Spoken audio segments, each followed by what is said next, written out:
ನಮಸ್ಕಾರ. ಇವತ್ತಿನ ವಿಷಯ ಏನು ಗೊತ್ತಾ? ಗಂಡು ಮಕ್ಕಳ ಹೇರ್ ಸ್ಟೈಲು, ಹೇರ್ ಕಟ್ಟು ಮತ್ತು ಅಮ್ಮಂದಿರ ತಾಯಂದಿರ ಪರ್ಸೆಪ್ಷನ್ ಅಂದರೆ ಗ್ರಹಿಕೆ, ಅದನ್ನು ಹೇಗೆ ಇಂಪ್ಯಾಕ್ಟ್ ಮಾಡುತ್ತೆ ಅಂತ ನೋಡೋಣ.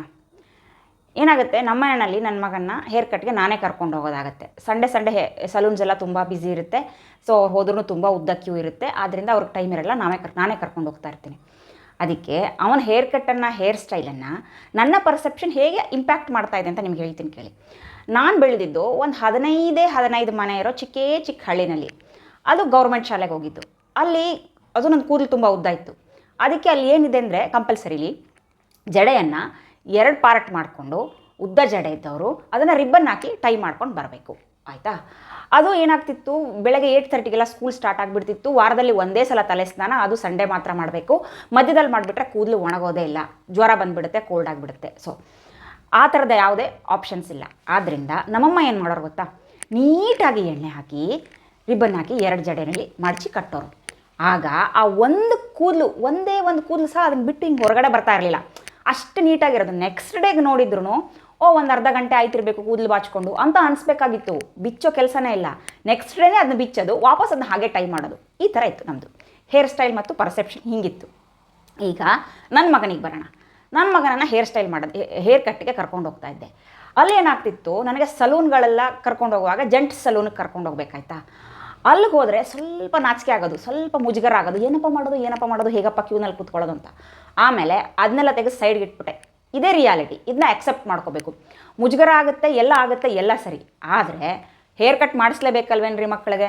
ಉದ್ದ ಕೂದಲು ಬಿಟ್ಬಿಟ್ರೆ ಕೋಲ್ಡ್ ಆಗಿಬಿಡಲ್ವಾ? ಹೇರ್ ಕಟ್ ಮಾಡಿಸ್ಬೇಕು, ನಾನೇ ಕಟ್ ಮಾಡಿಸ್ಲಿಕ್ಕೆ ಕರ್ಕೊಂಡು ಹೋಗಬೇಕು, ರಿಯಾಲಿಟಿ ಆಯಿತು.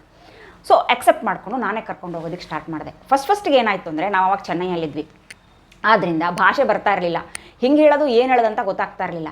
ಅದಕ್ಕೆ ನಾನೇನು ಐಡಿಯಾ ಮಾಡಿದೆ ಅಂದರೆ, ಈ ನಾರ್ತ್ ಈಸ್ಟ್ ಸೈಡಿಂದ ಬಂದಿರ್ತಾರಲ್ಲ, ಯೂನಿಸೆಕ್ಸ್ ಸಲೂನ್ ಅಂತ ಓಪನ್ ಮಾಡಿರ್ತಾರೆ ನೋಡಿ, ಅವ್ರ ಹತ್ರ ಹೋಗೋದಕ್ಕೆ ಸ್ಟಾರ್ಟ್ ಮಾಡಿದೆ. ಯಾಕಂದರೆ ಅವ್ರಿಗೆ ಇಂಗ್ಲೀಷ್ ಚೆನ್ನಾಗಿ ಬರುತ್ತೆ, ನಾನು ಕಮ್ಯುನಿಕೇಟ್ ಮಾಡೋದಕ್ಕೆ ಈಸಿ ಆಗುತ್ತೆ ಅಂತ ಅಲ್ಲಿಗೆ ಕರ್ಕೊಂಡು ಹೋಗ್ತಾ ಇದ್ದೆ. ಸೊ ನನ್ನ ಮಗ ಎಲಿಗೆಂಟಾಗಿ ಹೇರ್ ಕಟ್ ಮಾಡಿಸ್ಕೊಂಡು ಬರ್ತಾ ಇದ್ದ, ಎಂಜಾಯ್ ಮಾಡ್ಕೊಂಡು ಬರ್ತಾ ಇದ್ದ. ಆ ಪ್ರೊಸೆಸನ್ನು ಅವ್ನು ಯಾವತ್ತೂ ಕಿರಿಕಿರಿ ಮಾಡಲಿಲ್ಲ.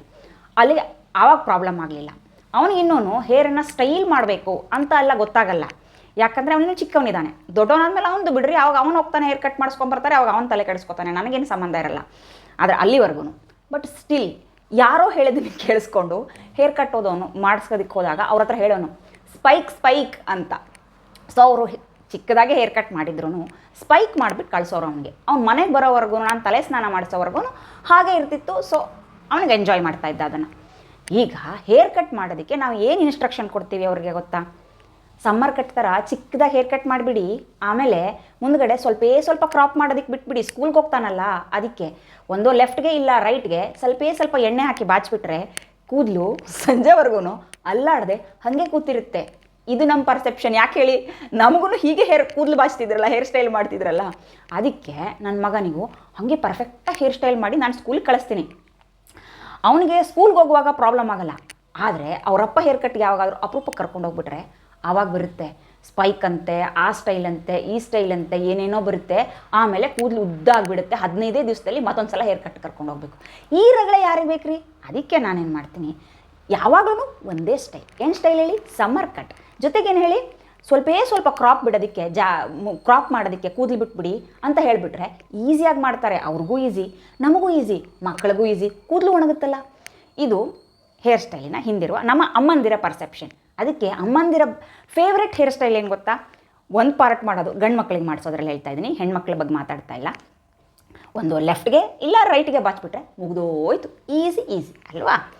ಇವಾಗ ಇನ್ನೂ ಮ್ಯಾಕ್ಸಿಮಮ್ ಮುಜುಗರ ಆಗಿದ್ದು ನನಗೆ ಯಾವಾಗ ಅಂತ ನಿಮ್ಗೆ ಹೇಳ್ತೀನಿ ಕೇಳಿ.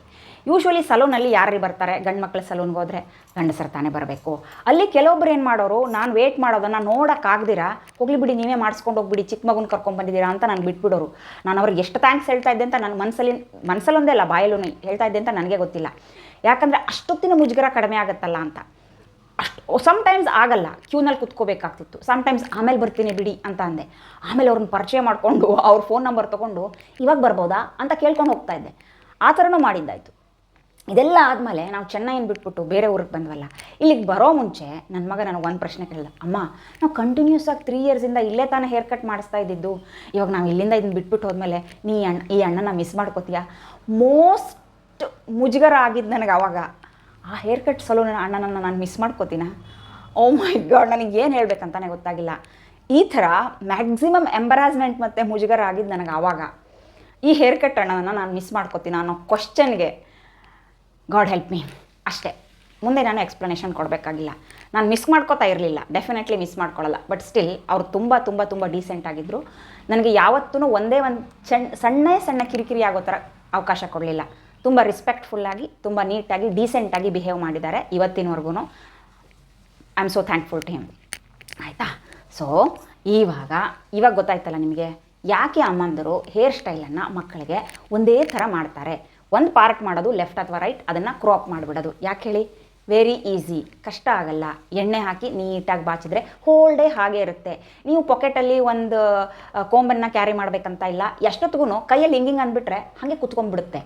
ಆದ್ದರಿಂದ ಅಮ್ಮಂದಿರ ಪರ್ಸೆಪ್ಷನ್ ಮೇಲೆ ಮಕ್ಕಳ ಹೇರ್ ಸ್ಟೈಲು ಅವ್ರಿಗೆ ಡಿಸೈಡ್ ಮಾಡೋದಕ್ಕೆ ಬರೋವರೆಗೆ, ಯೋಚನೆ ಮಾಡೋದಕ್ಕೆ ಬರೋವರೆಗೂ ಡಿಸೈಡ್ ಆಗುತ್ತೆ ನಮ್ಮಿಂದಾಗಿ. ಗೊತ್ತಾಯ್ತಲ್ಲ ಹೇಗೆ ಇಂಪ್ಯಾಕ್ಟ್ ಆಗುತ್ತೆ ಅಂತ? ಅಷ್ಟೇ ಇವತ್ತಿನ ವಿಷಯ. ಓಕೆನಾ?